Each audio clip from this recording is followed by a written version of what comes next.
అండి, అందరికీ నమస్కారం. నేను ఈరోజు మా స్టైల్‌లో పొంగనాలు చేస్తున్నాను. విజయవాడలో మైసూర్ బజ్జీ ఎంత ఫేమస్సో రాయలసీమలో అంత ఫేమస్ పొంగనాలు. ఈ పొంగనాలు చాలా టైప్స్‌లో చేసుకోవచ్చు. ఒకటి కొంచెం పులియబెట్టి దానిలో వెజిటబుల్స్ వేసి చేసుకుంటారు. ప్లెయిన్‌గా చేసుకోవచ్చు ఏమి వేయకుండా. అట్లాగే అప్పటికప్పుడు పిండి వేసి కూడా చేసుకుంటారు కొంచెం కమ్మగా కావాలి అనుకునేవాళ్ళు. నేను ఈరోజు పులియకుండా దానిలో వెజ్జెస్ వేసి చేస్తున్నాను. దోస పిండి ఉంటే చాలు అప్పటికప్పుడు ఎన్నో రకాల టిఫిన్స్ చేసుకోవచ్చండి. దానిలో ఇది కూడా ఒకటి. ఈ పొంగనాలకి కావాల్సిన పదార్థాలు ఏమిటో ఇప్పుడు చూసేద్దాం రండి. దోస పిండికి ఒక మినప్పప్పు అయితే 4 గ్లాసుల బియ్యం వాడతాము. దీనిలో కొంచెము మెంతులు వేసి నానబెడతాం అన్నమాట బియ్యాన్ని. ఒక 4-5 అవర్స్ తర్వాత మిషన్కి ఇస్తే మనం మిక్సీలో అయినా వేసుకోవచ్చు. నేను మిక్సీలోనే వేసాను ఇవాళ. కొంచెం నైట్ నానబెడితే మార్నింగ్ కల్లా ఫార్మేట్ అయిపోయి మనం యూజ్ చేసుకోవచ్చు అన్నమాట. దీన్ని దోశలకు కానీ లేదంటే పొంగనాలు, ఊతప్పం ఇలా చాలా టైప్స్లో చేసుకోవచ్చు. నేను ఇప్పుడు పొంగనాలు వేస్తున్నాను. దీన్ని పులి కూడా పెట్టచ్చు, కానీ నాకు ఇవాళ కమ్మగా తినాలని ఉంది. సో నేను దీనిలో వెజిటబుల్స్ కూడా వేస్తే చాలా బాగుంటుంది. ప్లెయిన్గా కూడా వేసుకోవచ్చు. దీనిలో నేను కొత్తిమీర, కరివేపాకు, పచ్చిమిరపకాయ, క్యారెట్, ఉల్లిపాయలు అన్నీ కూడా వేసాను.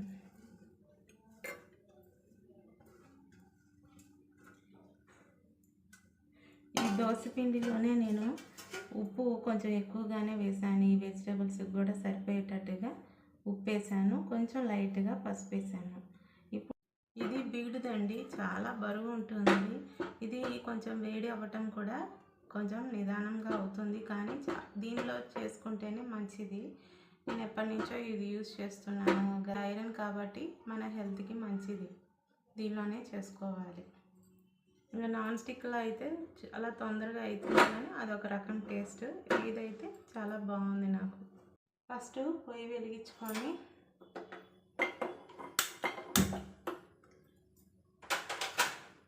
హీట్ అవ్వాలి. ఇది కొంచెం ఆయిల్ అప్లై చేసుకొని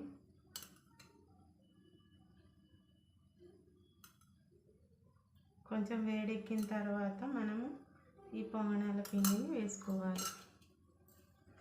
ఇది మొత్తం మిక్స్ చేసుకోవాలి.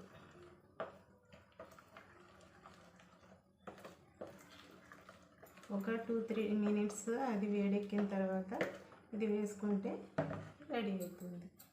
ఇది ఇప్పుడు వేడెక్కింది. దీనిలో మనము పిండి వేద్దాం.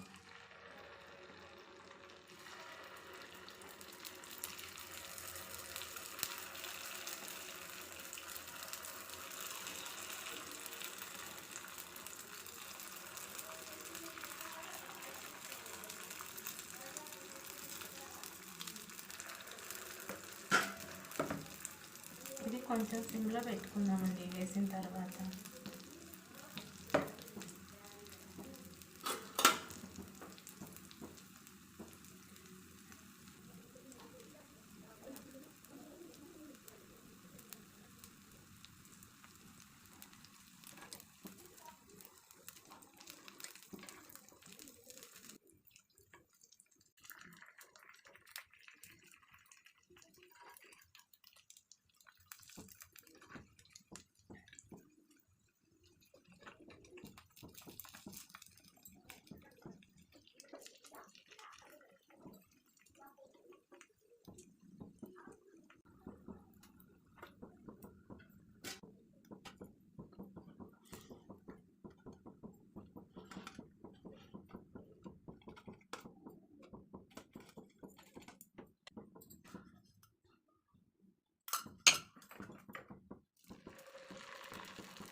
పొంగనాలు రెడీ అయిపోయినాయి.